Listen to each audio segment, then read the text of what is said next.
Hi guys, welcome to FLM. So, ఈరోజు మన topic వచ్చేసి మీరు లింక్డ్ఇన్‌లో రిక్రూటర్స్‌ని ఎలా రీచ్ ఔట్ అవ్వచ్చు. ఓకే. సో, అవేంటో చూద్దాం. Okay. So, first of all మీరు రిక్రూటర్‌ని రీచ్ ఔట్ అయ్యే ముందు నేను ఫస్ట్ ఒక పాయింట్ సజెస్ట్ చేస్తా. ఏంటి అంటే ఫస్ట్ మీ ప్రొఫైల్ అనేది ఆప్టిమైజ్‌గా ఉందో లేదో ఒకసారి చెక్ చేసుకోండి. ప్రొఫైల్ ఆప్టిమైజ్‌గా ఉందో లేదో అంటే ఏంటండి అంటే మీకు సంబంధించిన సమ్మరీ అవ్వచ్చు, కీవర్డ్స్ అవ్వచ్చు. కొన్ని కీవర్డ్స్ యూజ్ చేస్తూ ఉండండి మీ ప్రొఫైల్‌లో. ఓకే. సో, మీ హెడ్‌లైన్ ఎలా ఉంది? మీ ప్రొఫైల్ ఎలా ఉంది? మీ ఫోటోస్ ఉన్నాయో లేదో? మీ ఎక్స్‌పీరియన్స్ మొత్తం ఉందో? మీ ఎడ్యుకేషనల్ బ్యాక్‌గ్రౌండ్ ఎలా ఉందో? నిజంగా చెప్పాలి అంటే లింక్డ్ఇన్‌లో మీరు ప్రొఫైల్ బిల్డ్ చేసుకునేటప్పుడు అది ఒక డిజిటల్ రెజ్యూమ్ లాగా. ఓకే. సో, ఆ డిజిటల్ రెజ్యూమ్ రిక్రూటర్స్ చూసినప్పుడు చాలా ఇంప్రెస్ అవ్వాలి. ఓకే. సో, మీ ప్రొఫైల్ ఎలా బిల్డ్ చేసుకున్నారనేది కూడా చాలా ఇంపార్టెంట్. ఓకే. సో, నెక్స్ట్ వచ్చేసరికి మీరు రిక్రూటర్స్‌ని రీచ్ అవ్వనీకి ఫస్ట్ వాళ్ళ యొక్క డెసిగ్నేషన్స్ ఉంటాయి. Different different types of designations. Like talent acquisition, talent specialist acquisitions అని, లేదంటే రిక్రూటర్స్ అని. Okay. So, let me show you. So, ఇక్కడ నేను జస్ట్ టాలెంట్ అక్విజిషన్ మీకు చూపిద్దామను అని చేశాను. ఓకే. సో, మీకు టాలెంట్ అక్విజిషన్ అని సెర్చ్ చేసినప్పుడు దానికి సంబంధించిన పీపుల్‌ని నేను ఫిల్టర్ చేస్తున్నాను. అలా మీకు డిఫరెంట్ కైండ్స్ ఆఫ్ పీపుల్స్ వస్తారు. ఓకే. సపోజ్ మీరు లొకేషన్‌ని బట్టి ఫిల్టర్ చేద్దాం అనుకుంటున్నారు. సపోజ్ నాకు తెలంగాణ, ఇండియా లేదంటే హైదరాబాద్‌లో కావాలి. ఇలాంటివి కావాలనుకుంటున్నాను. షో రిజల్ట్స్ అని పెడుతున్నాను. ఓకే. సో, నాకు కొంతమందొచ్చారు. సో, ఇప్పుడు లైక్ నేనిప్పుడు ఏదైనా కంపెనీకి రిలేటెడ్ చూద్దాం అనుకున్నాను. లెట్స్ సపోజ్ నేను అమెజాన్‌వి చూద్దాం అనుకుంటున్నాను. ల్ ఓకే. సో, అమెజాన్‌ది చూడాలనుకున్నప్పుడు ఇప్పుడు అమెజాన్‌లో వర్క్ చేసే టాలెంట్ అక్విజిషన్స్ అవ్వచ్చు, అక్విజిషన్ స్పెషలిస్ట్ అవ్వచ్చు. సో, దానికి రిలేటెడ్ అన్నీ వస్తాయి నాకు. సో, నేనిప్పుడు సపోజ్ వీళ్ళని రీచ్ ఔట్ అవ్వాలి అనుకుంటే నేనేం చేస్తాను? So, first of all connect అని ఓకే. ఇక్కడ మనకి 2 ఆప్షన్స్ వస్తాయి. Add a note and send without a note అని. ఓకే. సో, ఎవ్రీ టైమ్ మీరు నోట్ తోటే సెండ్ చేయాలి. ఓకే. యాడ్ ఎ నోట్ అని క్లిక్ చేసి ఇక్కడ మీరు రిక్రూటర్స్‌కి ఒక ప్రాపర్ మెసేజ్‌తో పంపించాలి. ఓకే.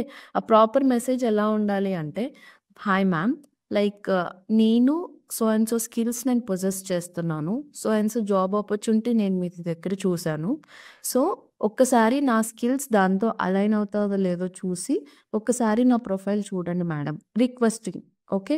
సో, ఆ మేనర్‌లో ఒక 200 వర్డ్స్‌లో ఒక రిక్వెస్ట్‌ని మీరు సెండ్ చేయొచ్చు. ఓకే. ఫస్ట్ ఆ మెసేజ్ మీరు సెండ్ చేయగానే రిక్రూటర్స్ ఏం చేస్తారు? సో, ఫస్ట్ మీ ప్రొఫైల్ చూస్తారు. అవునా? సో, మీ ప్రొఫైల్ చూస్తే వాళ్ళకి నచ్చితేనే వాళ్ళు మిమ్మల్ని కాంటాక్ట్ అవుతారు. ఓకే. సో, ఇక్కడ 2 టైప్స్ ఆఫ్ ప్రొఫైల్స్ ఉంటాయి మళ్ళీ. ఓకే.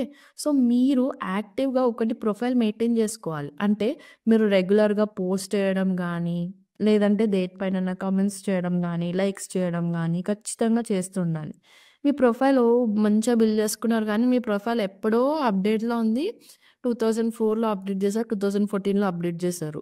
మళ్ళీ తర్వాత అప్‌డేటే చేయలేదు అంటే, అప్పటినుంచి ఇప్పటిదాకా అసలు మీరు పోస్ట్‌లు ఎన్ని పెట్టారో, కామెంట్స్ ఎన్ని పెట్టారో వాళ్ళకి అర్థం కాదు కదా!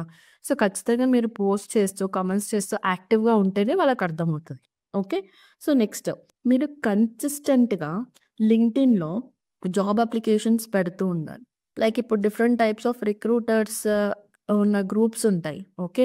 లైక్ రిక్రూటర్స్ ఉన్న గ్రూప్స్ అవ్వచ్చు, జాబ్ అప్లికేషన్స్ కొన్ని పాస్ చేసే లింక్డ్ఇన్ గ్రూప్స్ ఉంటాయి. సో, దాంట్లో కూడా మీరు జాబ్స్ అప్లై చేస్తూ రిక్రూటర్స్‌ని రీచ్ ఔట్ అవుతూ ఉండాలి. సరే నేనేదో అప్లై కొట్టేసా, జాబ్ అప్లై చేసేసానని కాదు. ఓకే. అప్పుడు కూడా నేను ఏదైతే ఇప్పుడు చూపించానో యాడ్ ఎ నోట్ అని అలానే మీరు మళ్ళీ మెసేజ్ పంపించొచ్చు. మ్యామ్, సో అండ్ సో డేట్‌లో నాకు ఇంటర్వ్యూ అయింది. సో అండ్ సో డేట్‌లో నేను జాబ్ అప్లికేషన్ సెండ్ చేశాను. Can I please know the status of that? Okay. I'm enthusiastic to join your esteemed organisation. నేను మీ ఆర్గనైజేషన్స్‌లో జాయిన్ అవ్వనీకి చాలా ఇంట్రెస్టెడ్‌గా ఉన్నాను. సో, దాని స్టేటస్ నేను తెలుసుకోవచ్చా? సరే మీది ఇంటర్వ్యూ అయింది. పోనీ ఆ ఇంటర్వ్యూలో రిజల్ట్ ఏమైంది? నేను స్టేటస్ తెలుసుకోవచ్చా మ్యామ్? ఓకే. సో, ఇలాంటి మీ రిక్వెస్ట్ పెడుతూ ఉండాలి. ఒక జాబ్ అప్లై చేసిన వెంటనే అప్లికేషన్ స్టేటస్ అడగొచ్చు. నెక్స్ట్ మీ ఇంటర్వ్యూ అయిన స్టేటస్ అడగొచ్చు. ఇంటర్వ్యూ అయిపోయాక the result ma'am, I'm keen to know your status of the interview అని కూడా పెట్టుకోవచ్చు. సో, ఇలా అప్లికేషన్ అప్లై చేశాక సో, మీరు దాని ఫర్దర్ ప్రొసీడింగ్స్‌గా మెసేజెస్ కూడా పెడుతూ ఉండొచ్చు. Okay. So, most importantly first మీరేదైనా కాంటాక్ట్స్ చూసారనుకోండి, మీరేదైనా ఫాలో అయిన రిక్రూటర్స్ మీ మెయిల్ ఐడీస్ కానీ, సో, దాన్ని కూడా మీరు కాంటాక్ట్స్ చేసుకోవచ్చు.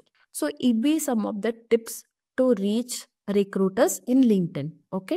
సో, మీకు ఇలాంటి వీడియో నచ్చిందనుకుంటున్నాను. ఇలాంటి వీడియోస్ ఇంకా ఏమైనా కావాలనుకుంటే కింద కామెంట్ సెక్షన్‌లో తెలపండి. నెక్స్ట్ ఆ వీడియోస్ చేయనీకి ట్రై చేస్తాము. So, if you find this video helpful, please hit on the like and subscribe button and follow front lines media. Thank you.